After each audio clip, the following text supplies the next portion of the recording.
and tonight we're going to be I'm going to be introducing to you the fifth C in the seven C's to keeping you normal, and the fifth C is commitment. So as we've been through the process, we've been looking at, I've just got them written down here so that I don't get confused, is choices, courage, clarification, control, and now we're going to be looking at commitment. Okay, so why commitment? Well, when you go through the change curve, okay, and something, some major change has happened in your life, or that you've been thrust into. Hi Anne, lovely to see you here. The change curve will start off in the first phase, which is around shock and denial. Okay, the second phase, hi Yvonne, lovely to see you here. The second phase is then going down to anger and depression, which is what we've been talking about. But now what we're going to be talking about is how you start to change that curve to go in an upward movement so that you go into the acceptance and integration section of the change curve. Okay, so when we think about the word commitment, we are talking about things like to entrust in yourself, to pledge oneself to something. Okay, and commitment can come in all sorts of different forms. I mean, the traditional commitment one is around relationships, isn't it? And marriage is one. You know, we hear a lot of people who are saying that, oh, you know, the commitment level is too great for marriage, or the same with having children about commitment. But actually commitment comes in all sorts of different forms. It'll come in like lifestyle change, such as you know, perhaps giving up smoking or drinking or chocolate, or that's perhaps one of mine, or gaining great fitness levels or reducing weight. And you know, it's all about commitment. Hi Ross, lovely to see you here. Okay, so why do we need commitment? Well, we need commitment so that we can get through that change, so that we can drive ourselves to get to where we want to be, or as you know, I'm always suggesting to people, and what is always suggested to me by my mentor, is start with your aim, start with your end goal in mind. Okay, so if you know what your end goal is, then you're going to have a better understanding of what is needed to be able to get to that end goal.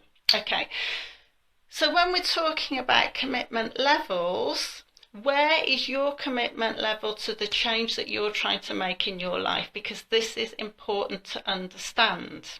All right.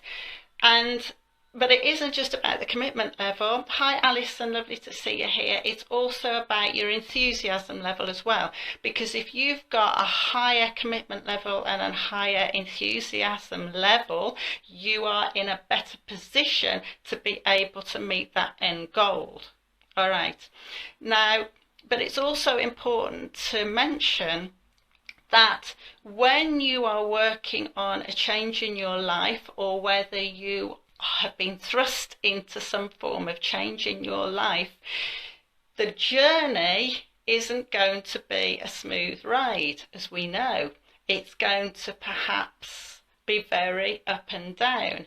If you have decided to make a change, some form of change in your life, and you've got good enthusiasm, it's going to probably start off a very steep incline with lots of notice of change, and then as you progress, it might start leveling off a little bit, or you might start to find a decline. And this is often, you know, talked about in January, and when people have made their New Year's resolutions, and by the time they get to, they're doing great for the first few weeks, and then by the time they get to, you know, about the third or the fourth week, 75% of people have dropped off their commitment level of wanting that change, and they've gone back to their old ways.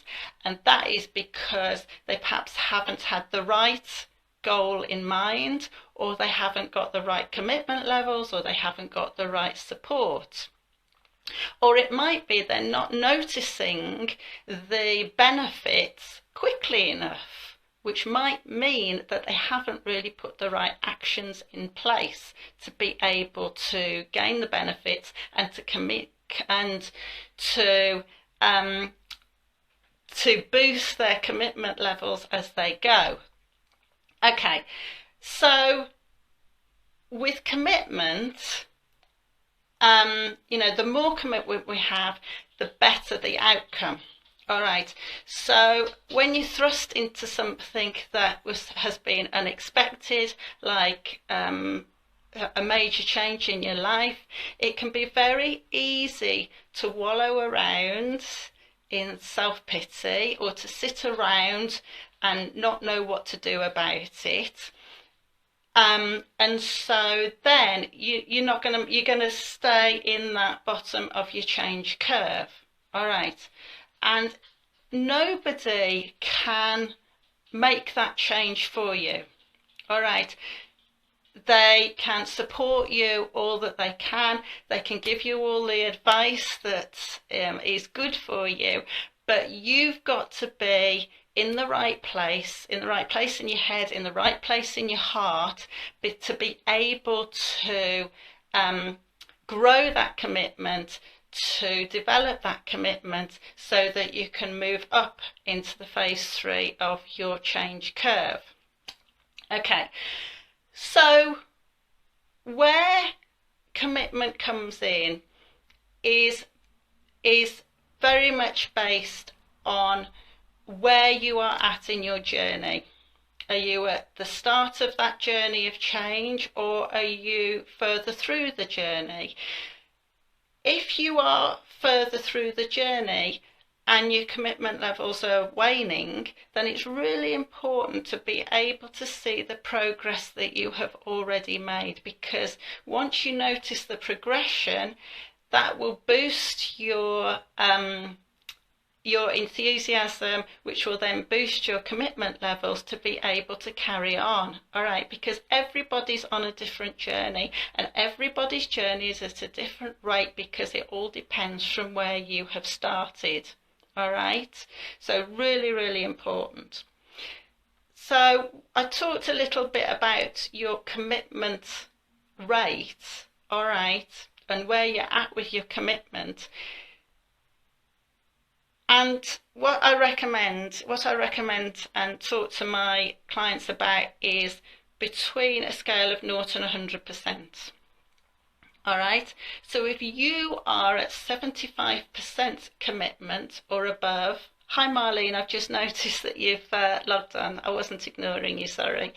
If you are at 75% or above with your commitment level, all right, you are more likely to make your end goal, a reality.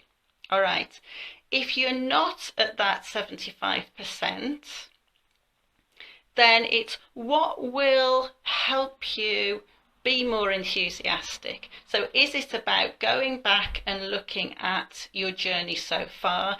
Is it about and celebrating where you have got to? Is it about finding a little bit of extra support to help you encourage you and grow that commitment and that enthusiasm level? Or it might be about you haven't got the right end goal. All right, perhaps you haven't visualized it accurately. All right, perhaps you're not really feeling it. All right, and this is where, a little visualization exercise that I take a lot of my clients through, called the VACOG walk, that I learned from another great mentor a few years back, really, really works. And this is something that I can go through once we finish the 7 C's, because it's a great visualization tool. I use it myself, and I encourage my clients to use it as well. Okay, So where do you get started then? Okay, so where do you get started when you're stuck? That's the basic thing, and it's about starting with stop. You know, this is going back to one of my very first let's talks, and it start with stop, and it's about just stopping and giving yourself time to really think about, you know, where you're at now, where you want to be, and which is the right way for you to get there. And this is about taking a breather. It's taking time. You know, is there a great huge rush to keep going at something that might be the wrong direction for you, or, you know, at a pace that is too fast for you to get to your end goal? And it's about observing your thoughts and your feelings around it, all right? Because it might be that you've got the right end goal, but it might be that your feelings and your thoughts around it are sabotaging you from meeting that, all right? And then P is for positive action. All right, so what positive action can you take to increase your commitment levels? And it's important to really channel those positive actions down. And where I like people to start is just with one action, which is the best action, the smallest action that you can take to reap the biggest outcome. All right, because if you think about it, you know, one little tiny action will grow and grow and grow. And this is one of the great things that Anthony Robinson talks about, you know, about when he was learning to play golf. All right, that he realized that he felt way off with, you know, where the ball was actually going. But the problem was actually a few millimeters off with how he was hitting the ball. Perhaps just the position of his club, the position of his feet could be millimeters out, but it was making a huge impact the further it went away. So it's what is the smallest action that you can take that will make the greatest benefit. All right, and often it is about what's going on in here and what's going on in here. All right, really, really important.